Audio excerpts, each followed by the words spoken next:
Kabi-kabilang pinsala at pagbaha ang iniwan ng bagyong Aghon. Narito po ang tip talk para manatiling ligtas pagkatapos ng bagyo. Kung pinalikas, umalis ng evacuation center kapag sinabing ligtas nang umuwi. Suriin ding mabuti ang inyong bahay bago bumalik dito.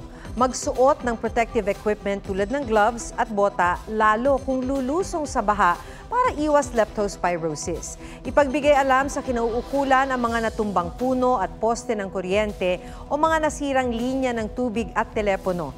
Tiyaking walang basa o nakababad na outlet o appliances bago buksan ang linya ng kuryente.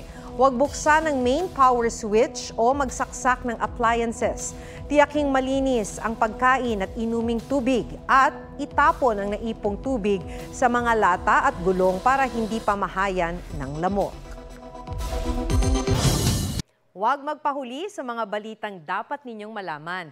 Mag-subscribe sa GMA Integrated News sa YouTube. Sa mga kapuso abroad, subaybayan nyo kami sa GMA Pinoy TV at sa www.gmanews.tv.